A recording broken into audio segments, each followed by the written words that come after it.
Hello guys, मी वाकडे प्रिया माझ्या YouTube चॅनलमध्ये तुम्हा सर्वांचं स्वागत करते. मी मागच्या वेळेस तुम्हाला म्हटलं होतं की यापुढील व्हिडिओमध्ये मी सगळ्या झाडांबद्दल तुम्हाला माहिती सांगणार आहे. तर आज आपण काय करणार आहोत, मागच्या वेळेस आपण झाडांची माहिती पाहिली, झाडांची नावं पाहिली आपण, आणि आजच्या या व्हिडिओमध्ये आपण काय करणार आहोत, या झाडांविषयीची जी माहिती आहे ती माहिती आपण काय करणार आहोत, पाहणार आहोत. चला तर मग आज आपण काय करूयात, या झाडांबद्दलची माहिती पाहूया. ही जी वनस्पती आहे ती आहे कर्दळीची. कर्दळीचे गुणधर्म जर सांगायचे झाले किंवा त्याबद्दल जर माहिती सांगायची झाली तर कर्दळ ही जी वनस्पती आहे ती कॅनेसी कुलातील वनस्पती आहे आणि हिचं जे शास्त्रीय नाव आहे ते कॅना इंडिका असं आहे.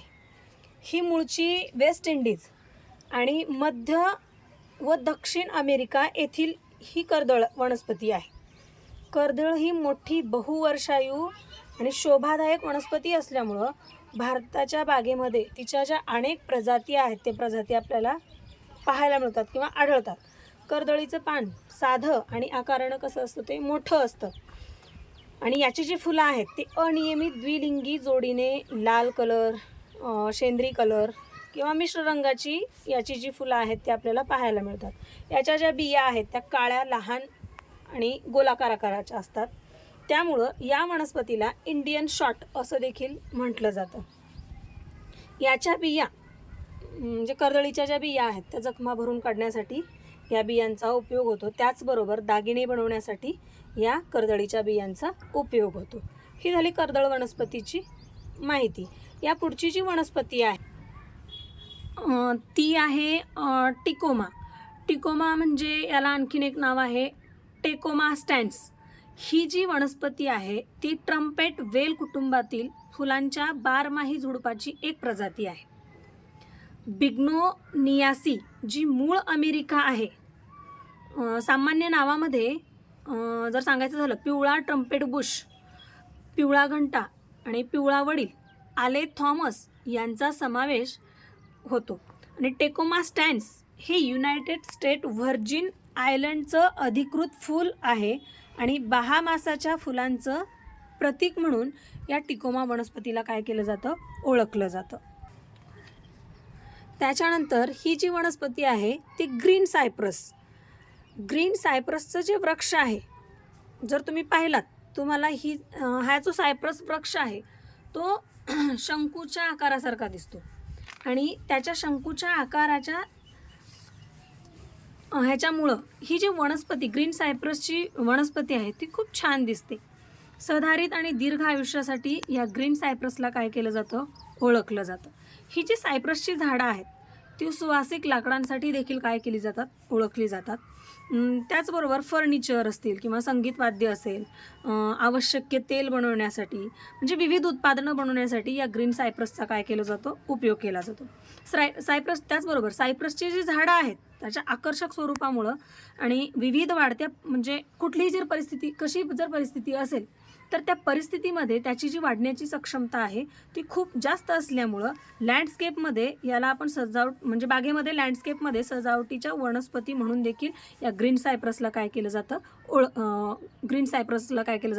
वापरलं जातं किंवा ओळखलं जातं. त्याच्यानंतर पुढची जी वनस्पती आहे ती आहे मोरपंखी.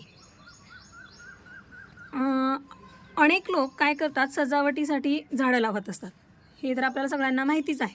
परंतु ही जी सजावट आहे किंवा सजावटीसाठी जर आपण झाडं लावत असू तर सजावटीसाठी वास्तू किंवा वास्तूप्रमाणे जर आपल्या घराची सजावट असेल तर सजावटीसह त्या वास्तूप्रमाणे जी झाडं लावतो आहेत ना आपण, त्या झाडांमुळं देखील काय होतं, आपलं जे भाग्य आहे ते भाग्य काय होऊ शकतं, उजळू शकतं असं म्हणतात. जर वास्तुशास्त्राप्रमाणे घरात मोरपंखी झाड लावलं किंवा हे जे झाड आहे ना याला मोरपंखीचं झाड म्हणतात, मोरपंखी झाड जर लावलं तर अनेक समस्यांपासून आपली जी सुटकारा आहे ती सुटकारा होते असे म्हणतात. यात किती तथ्य आहे हे मला काय माहिती नाही आणि तुम्हाला जर माहिती असेल तर तुम्ही मला काय करू शकता, कमेंट बॉक्समध्ये सांगू शकता. त्याचबरोबर हे जे मोरपंखी झाड आहे तसेच हे जे मोरपंखी झाड आहे हे झाड औषधी गुणांनी भरपूर असल्यामुळं हे झाड खूप चांगलं आहे. म्हणून आपण आपल्या घरामध्ये हे झाड काय करायचं, लावणं गरजेचं आहे किंवा लावू शकतो आपण. या हे झाड लावल्यामुळं बऱ्याचशा आजारापासून आपली काय होते, सुटका होते किंवा मुक्ती मिळते असं आपण म्हणू शकतो. यामध्ये म्हणजे जसं आपल्यामध्ये जर रोगप्रतिकारक क्षमता जास्त असेल तर आपण एकदम सुदृढ राहू शकतो. त्याच पद्धतीनं हे जे झाड आहे याच्यामध्ये रोगप्रतिरोधक गुणधर्म जास्त असल्यामुळं याने जी तेल निर्मिती आहे ती तेल निर्मिती केली जाते. त्यामुळं हे जे मोरपंखी झाड आहे ते औषधी वनस्पती आहे किंवा उपयुक्त वनस्पती आहे. म्हणून आपण आपल्या बागेमध्ये हे जे आपल्या झाडांच्या ह्याच्यामध्ये या झाडाचा एक समावेश असणं गरजेचं आहे. यानंतरचे जे झाड आहेत ती आहेत गुलाबाची. गुलाबाच्या झाडांबद्दल सर्वांना माहिती आहेच, तरी देखील मी थोडीशी माहिती या गुलाबाच्या झाडांविषयी सांगते. तसं जर पाहायला गेलं, गुलाब हा जो फूल आहे तो एक सुंदर फूल आहे. या फुलाला जगातील सर्वात सुंदर आणि सुगंधित फूल मानले जाते. गुलाबाचे जर वैज्ञानिक नाव जर सांगायचे झाले किंवा याचं वैज्ञानिक नाव रोजा हे आहे. हे फूल आपल्याला गुलाबाचं फूल जे आहे ते अनेक रंगामध्ये पाहायला मिळतं. जसं की पिवळा गुलाब आहे, केशरी गुलाब आहे, पांढरा गुलाब आहे, लाल गुलाब आहे, त्याच्याबरोबर फिकट गुलाबी आहे, काळा गुलाब आहे. शक्यतो काळा म्हणजे तो पूर्ण काळ्या कलरचा नसतो, थोडंसं तुरळक ह्याच्यामध्ये तो काळा प्रकार असतो आणि आय थिंक तो आपल्या इकडं नाही आढळत. त्याच्यामुळं काळा गुलाब मी ऐकून आहे, पण काळा गुलाब मी फक्त ह्याच्यावरतीच म्हणजे इंटरनेटवरती वगैरेच पाहिलेला आहे. रिअलमध्ये काही मी काळा गुलाब पाहिलेला नाही आहे.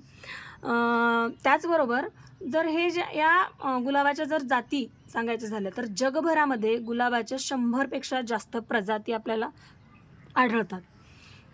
त्याचबरोबर गुलाब जे आहे ते सुगंधित फूल असल्यामुळं याचा जो वापर आहे आपण ह्याच्यामध्ये करतो, पूजेसाठी करतो त्याचा वापर.